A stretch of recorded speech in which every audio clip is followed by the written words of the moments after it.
സ്നേഹത്തിൻ്റെയും സാഹോദര്യത്തിൻ്റെയും സമത്വത്തിൻ്റെയും ത്യാഗത്തിൻ്റെയും അതിലുപരി മനുഷ്യനന്മയുടെയും ഒരു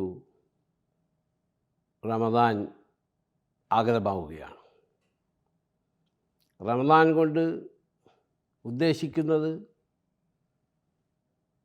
ത്യാഗവും സമത്വവും സ്നേഹവും അതിലുപരി പ്രാർത്ഥനയും.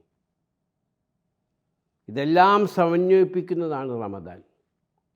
അതിൽ പ്രാർത്ഥനയുണ്ട്, അതിൽ ത്യാഗമുണ്ട്, അതിൽ സ്നേഹമുണ്ട്, പാവപ്പെട്ടവരെ സഹായിക്കാനുള്ള ഉത്ബോധനമുണ്ട്, ഭക്ഷണം കഴിക്കാത്തവരുടെ ബുദ്ധിമുട്ട് മനസ്സിലാക്കാനുള്ള അവസരമുണ്ട്. അങ്ങനെ പലതുകൊണ്ടും ശ്രേഷ്ഠമാണ് റമദാൻ. ഗൾഫിനെ സംബന്ധിച്ചിടത്തോളം ഇവിടെ എല്ലാ മതവിഭാഗങ്ങളിൽപ്പെട്ടവരും എല്ലാ അസോസിയേഷനുകളും എല്ലാ മതവിഭാഗത്തിൽപ്പെട്ടവരെയും എല്ലാ രാജ്യക്കാരെയും ഉൾക്കൊണ്ടുകൊണ്ട് നോമ്പുതുറ സംഘടിപ്പിക്കുകയാണ്. അത് ലോകത്തിന് തന്നെ ഒരു മാതൃകയാണ്. ഈ സ്നേഹവും സാഹോദര്യവും പരസ്പര ബഹുമാനവും എല്ലാ മതവിശ്വാസികളും ഒരുമിച്ച് പങ്കെടുക്കുകയും ചെയ്യുന്ന രാജ്യങ്ങൾ വളരെ കുറവായിരിക്കും. ഗൾഫിൽ പ്രത്യേകിച്ച് വളരെ അത് എല്ലാ അസോസിയേഷനുകളും അതുതന്നെയാണ് ചെയ്യുന്നത്. അപ്പോൾ എനിക്ക് പരിശുദ്ധ റമദാൻ ആഗതമായിരിക്കുന്ന ഈ സന്ദർഭത്തിൽ എൻ്റെ സഹോദരന്മാരോടും സഹോദരികളോടും പറയാനുള്ളത് പ്രാർത്ഥന,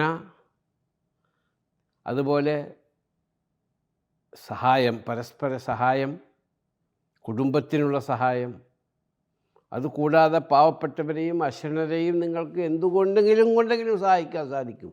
ഒരു ലുക്കുമത്ത് ഭക്ഷ്യധാന്യം കൊണ്ടാണ് സഹായിക്കാൻ സാധിക്കുന്നത്. അത് നിങ്ങൾ സഹായിക്കണം.